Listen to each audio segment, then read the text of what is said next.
Bueno, estamos otra vez con el doctor Remigio Vela Navarrete, catedrático de urología, experto en muchos temas, pero además de historia, cultura, cirugía, tal. Pero hoy vamos a hablar exactamente del problema de la salud de los hombres. Vamos a centrar en este tema. Y empezamos por el adenoma de próstata. El adenoma de próstata, que hay mucha confusión porque no sabemos si termina en cáncer o no. Nos va a hablar de los distintos tratamientos que existen para el adenoma de próstata, que son 3, por así decir, de medicamentos, más luego tenemos la cirugía, que hay muchos métodos de cirugía. Hablaremos de la prevención también. En fin, iremos iluminando este tema tan importante como es la salud de los hombres, ¿no? Entonces decíamos que otro de los problemas es de la disfunción eréctil, que es un síntoma de que los endotelios, que es la capa, la monocapa que tiene todas las arteriolas del cuerpo, pues está disfuncional, y eso da lugar a, entre otras cosas, a la hipertensión arterial, a fallos del funcionamiento cardíaco y sobre todo a la disfunción eréctil. Eso tiene unos tratamientos también, y en concreto el doctor Vela habló de una conferencia en la Real Academia de Medicina sobre ese tema monográfico del tratamiento de este problema con un tadalafilo y otros temas que vamos a hablar ahora, ¿no? Bueno, entonces, ¿el adenoma de próstata puede acabar en cáncer o no? Bueno, es interesante e importante aclarar algunos conceptos, pero de una manera rotunda, para que no haya confusión. Es curioso que la confusión que hay en este momento sobre adenoma y cáncer de próstata está muy relacionada con el absoluto y extraordinario progreso que ha habido en los últimos años, tanto en los aspectos terapéuticos, médicos como quirúrgicos, que son excelentes, pero que ha introducido en el mundo de la urología a los investigadores básicos que han olvidado ciertos conceptos que ve el clínico, que vive el clínico, pero que no lo viven ellos, que es necesario aclarar. Entonces, comencemos por el principio. ¿Cuántas enfermedades tiene la próstata en el varón añoso? Vamos a decir un varón por encima de 50 años, porque al hablar de próstata es muy importante hablar de edad al mismo tiempo. El varón con 50 años tiene 2 enfermedades fundamentales y típicas y genuinas del varón, que le distinguen por completo de la patología femenina, por ejemplo, que es el adenoma de próstata, lo que habitualmente oyen hablar como hiperplasia prostática benigna, y el cáncer de próstata. De estas 2 enfermedades, la mayor parte de los que buscan saber algo de su salud prostática, lo que sufren es la hiperplasia prostática benigna. Y la minoría, pero que numéricamente es muy importante, son los que tienen cáncer de próstata. ¿Qué diferencia hay entre los dos? Que la primera es una enfermedad benigna. Una enfermedad que empieza, pues ahí hacia los 50 años ya se reconoce ese tumor benigno neoformado que se llama adenoma. Puede coexistir en la misma época con la formación del cáncer de próstata. El cáncer de próstata se forma justamente en la glándula prostática.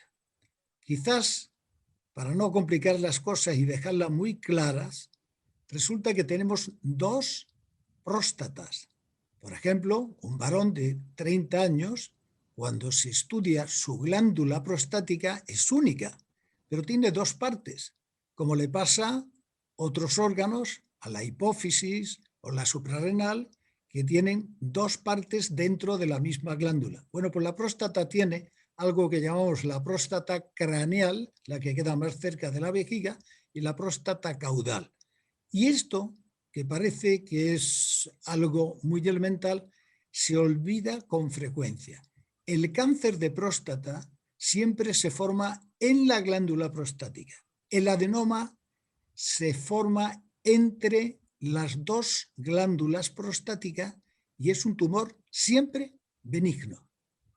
Y lo que sucede con la glándula prostática auténtica y genuina es el cáncer, afortunadamente de manera minoritaria. El adenoma lo tenemos todos los varones mayores de 50 años, el cáncer solo afortunadamente una proporción escasa. De modo que no, el concepto que me preguntabas sobre si se maligniza el adenoma, no, absolutamente no, no tienen nada que ver. Por lo tanto, insisto en otro concepto clínico fundamental. Las grandes próstatas aumentan su tamaño por culpa del adenoma, no por el cáncer. Es el adenoma el que hace que crezca la glándula prostática.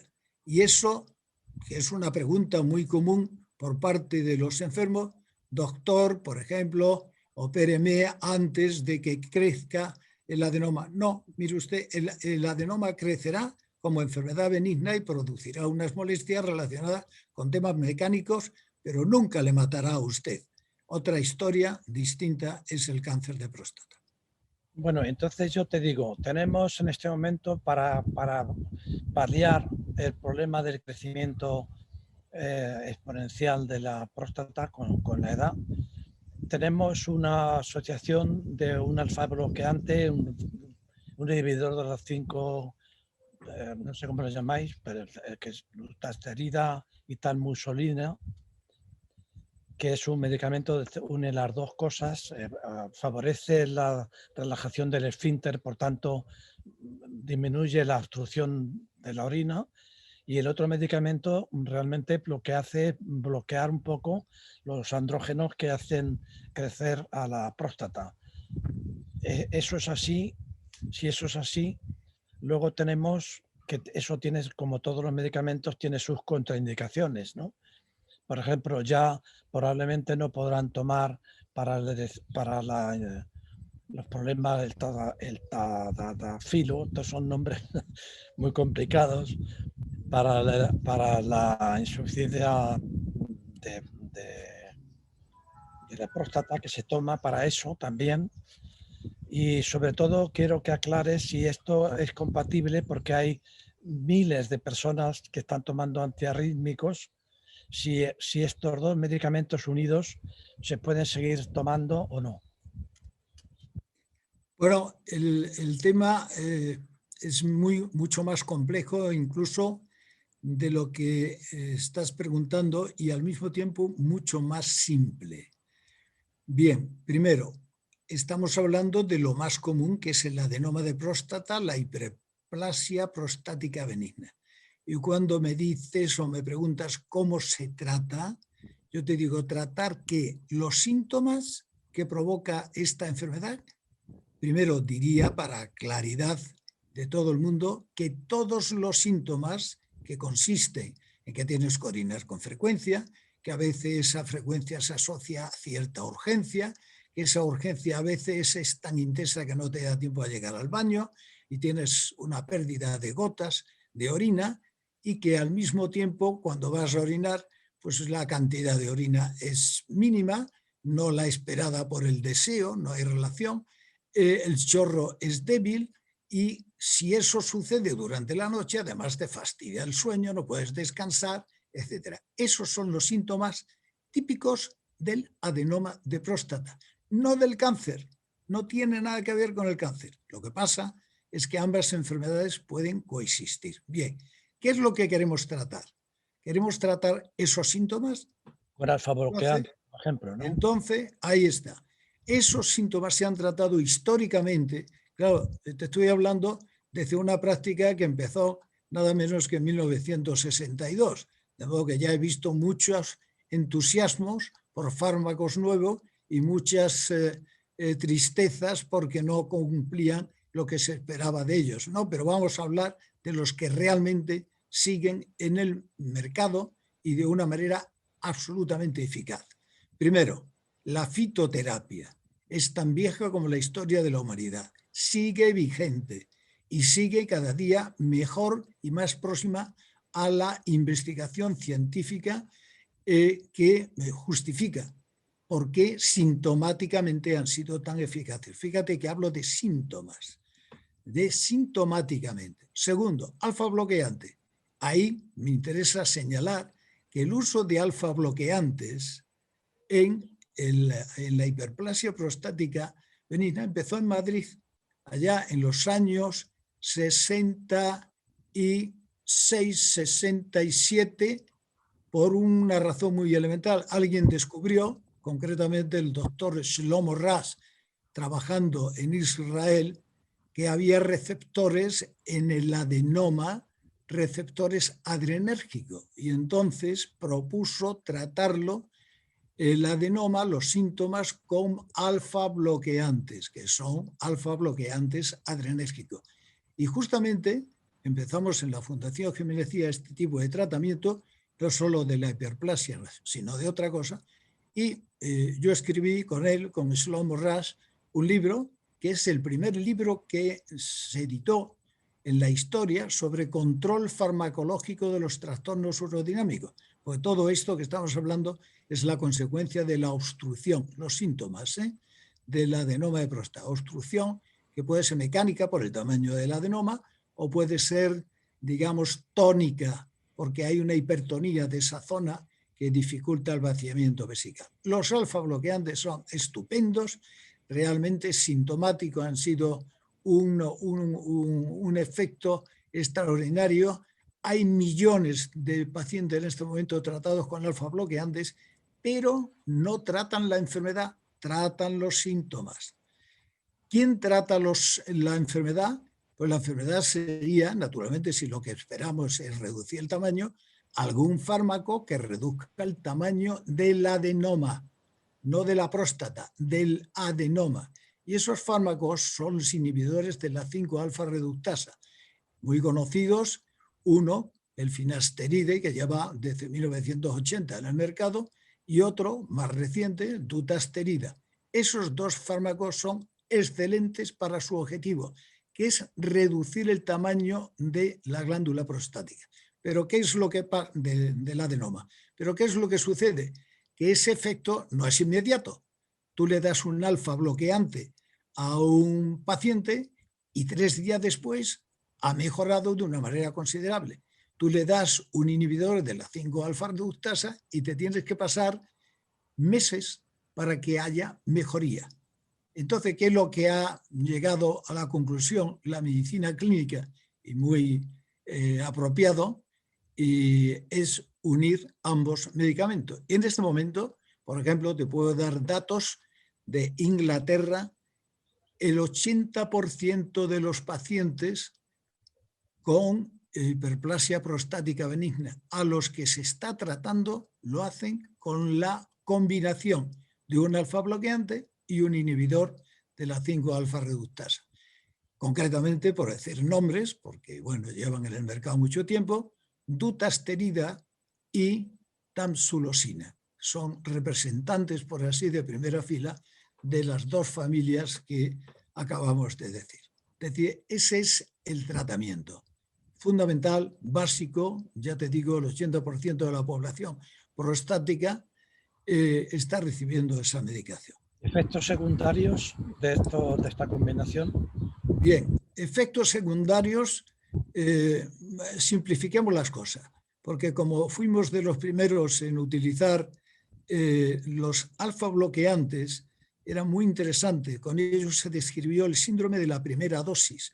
El síndrome de la primera dosis es que tomabas un comprimido de doxazosina, que lo utilizan mucho más los cardiólogos que los urólogos, y el enfermo, simplemente por levantarse bruscamente, tenía un síncope.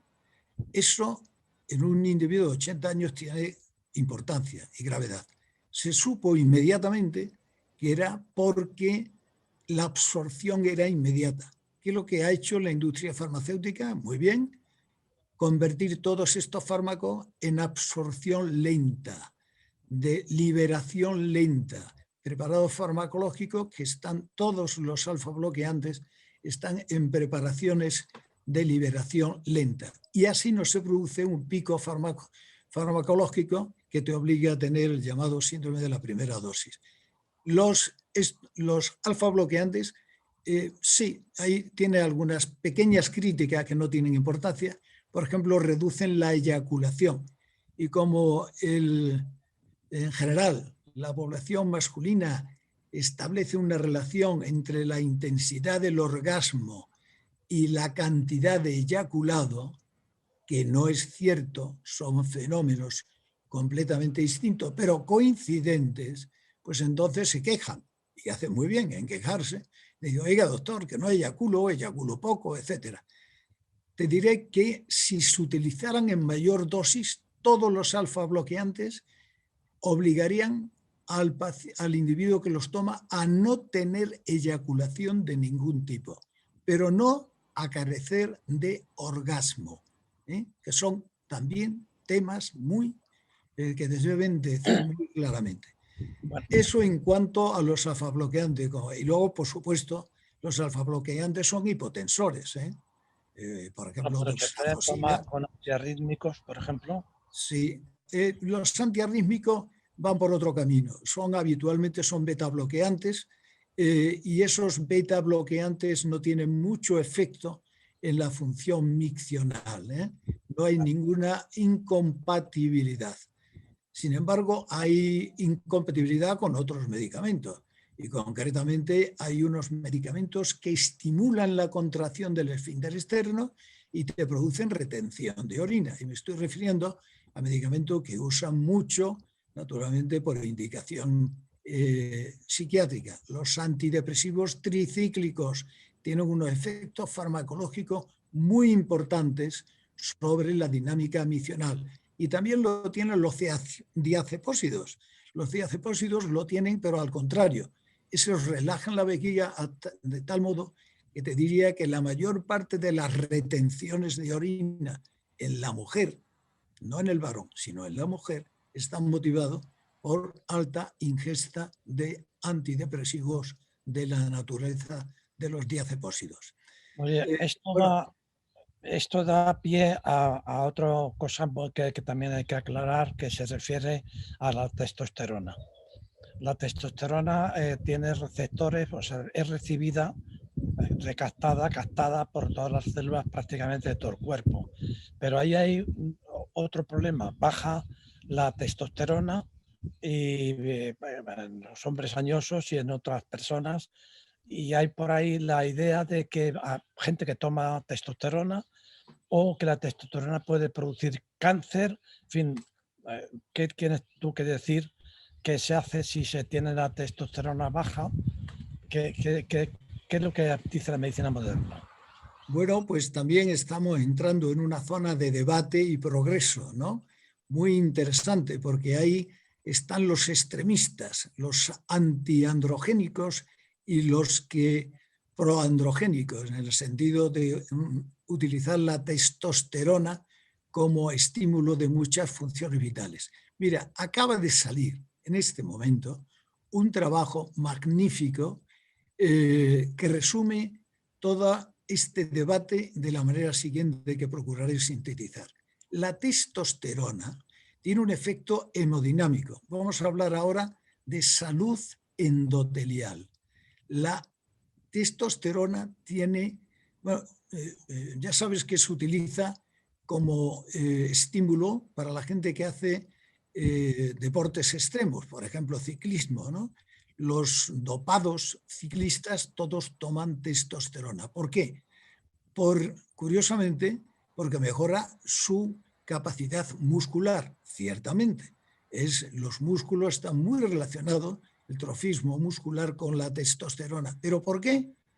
Entre otros motivos, porque la testosterona es un vasodilatador. Fíjate, la testosterona se sintetiza en 1937 y es el primer fármaco que se utiliza para tratar el Angor pectoris. Para tratar, luego se utilizó el whisky antes de todos los fármacos modernos, ¿no? Pero es sorprendente recordar ese pequeño detalle. Cuando utilizamos la testosterona en el animal de experimentación, confirmamos con mucha facilidad que es un vasodilatador porque aumenta el flujo. Bien, es decir, que además es un protector endotelial. Y el trabajo al que me refiero demuestra en un estudio hecho en un mundo, en una población geriátrica muy importante, que los que tienen altos niveles de testosterona sobreviven más largo tiempo, longevidad activa y saludable, que los que tienen bajos niveles de testosterona.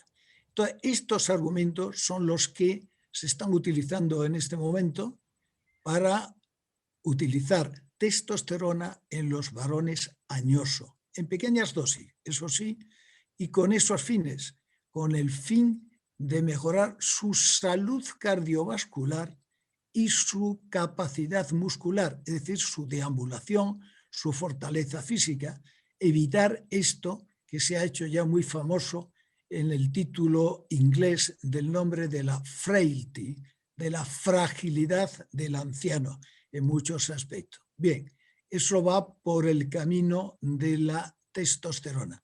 Pero te diré algo relacionado con el tratamiento con dutasterida y finasterida del prostatismo, del adenoma de próstata, que como ya te he indicado antes, son magníficos fármacos para reducir volumen y por lo tanto combatir síntomas y que se emplean asociados a los alfa bloqueantes. Pues resulta que si tú tienes tomando finasterida o dutasterida a un individuo durante años, no le baja la testosterona, lo que le baja es la dihidrotestosterona. Pero la testosterona, en vez de bajar, como no se consume porque impide el fármaco que se consuma, sube. Los niveles de testosterona son más altos. Y eso tiene un efecto hemodinámico. Tiene un efecto claramente ventajoso. Fíjate qué complicidad, qué complejidad hay en todos estos fenómenos. Por lo tanto, no es posible contestar, es lo que te quiero decir, no es posible contestar de una manera rotunda a ciertos hechos que los ensayos clínicos solo demuestran a corto plazo, pero no a largo plazo. Vale, entonces una persona mayor que quiere tener otra vez musculatura y energía puede ponerse un parche de testosterona, porque también tienes que aclarar, porque parece que se interpreta lo pones en uno de tus libros, la testosterona se asocia con virilidad y con hombría. Y tú dices que pones en duda esto. Bueno, en líneas generales, sabemos, así como en la mujer tiene un cambio contundente cuando tiene la menopausia, los estrógenos caen bruscamente y se queda con el mismo nivel de estrógeno que un varón de la misma edad. Fíjate qué diferencia. Es decir, a la mujer podemos reconocer sin verla que está en menopausia por el nivel de estrógeno, pero en el varón no. El varón, la testosterona baja poco a poco y no hay nada llamativo que diga, usted está ya en la andropausia. No, pero lo que sí sabemos, por lo que nos han enseñado los estudios poblacionales, es que por debajo de cierto nivel de testosterona hay síntomas muy típicos en las personas mayores, me estoy refiriendo ya en el varón longevo, que demuestran que está bajo de vitalidad. Y esa vitalidad no solo es vitalidad física, lo que antes hemos llamado frailty, la fragilidad, que se expresa de muchas maneras, por ejemplo, en la deambulación, en el esfuerzo, sino también mental, la concentración, la memoria, etc. Y esos hoy día se tratan con testosterona, pero ya estudios poblacionales fantásticos de miles de individuos confirman que les viene muy bien cierta dosis de testosterona. Ahora, para iniciar ese tratamiento se necesita la seguridad de que no hay un cáncer de próstata. Por lo que sí está demostrado es que la testosterona tiene una ambivalencia muy curiosa. En la juventud protege contra el cáncer de próstata y cuando el cáncer de próstata se ha iniciado por cualquier motivo, es alimento y fuel para que se desarrolle más rápidamente. Y ahí es donde está la controversia permanente que tenemos los urólogos, especialmente los que se dedican con más entusiasmo a la andrología, sobre cómo asegurarnos de que no vamos a crear o aumentar el riesgo de un cáncer de próstata si utilizamos testosterona. Ahí está la controversia actual que ya se está resolviendo con los estudios poblacionales a favor de que sí, de que se puede utilizar, que no tiene nada que ver con los individuos que no tienen cáncer de próstata. Y hoy día es fácil reconocer a esos individuos. Bueno, otra cosa es que tú has operado cientos de personas de la próstata por adenoma o por cáncer. Y puedes enumerar la variedad enorme que hay de tratamientos, de láser verde, mediante técnicas de calentamiento, de agua fría, etcétera, etcétera, y luego la paroscopia, etcétera. Sí, eso ha generado también una notable confusión. Mira, en 60 años he visto muchos cambios sobre el tratamiento quirúrgico del adenoma de próstata, pero en una última revisión sigue confirmándose que la operación más utilizada sigue siendo la resección transuretral de próstata, que tenía sus límites porque es una técnica de difícil aprendizaje, no tanto ahora que operas mirando una pantalla, pero en tiempos tenías que aprender con mucha lentitud esa técnica, ¿no? Sigue siendo la más común, la que más se utiliza, y me estoy refiriendo a centros donde se están utilizando todas las demás, todas las que han llegado después, que naturalmente tienen sus indicaciones y sus éxitos y que dependen mucho de la experiencia del cirujano. De modo que a esa pregunta yo te contestaría diciendo que cuando hay una indicación clara de cirugía, una indicación clara, quiero decir absoluta, y eso es, por ejemplo, retención de orina completa, es decir, el individuo y le han tenido que poner una sonda vesical porque se ha quedado en retención de orina, entonces el urólogo sabrá qué técnica aplicar en función de la situación clínica del enfermo, de la tolerancia a la anestesia epidural, de las comorbilidades que tiene, de su esperanza de vida, etcétera, porque las hay, no consiguen una, digamos, destrucción completa del adenoma, pero sí corrigen los síntomas durante una manera permanente y pueden ser perfectamente aplicadas. Pero eso depende ya mucho del cirujano que tengas delante, de su experiencia y de sus dominios, de las técnicas diferentes que hay en este momento.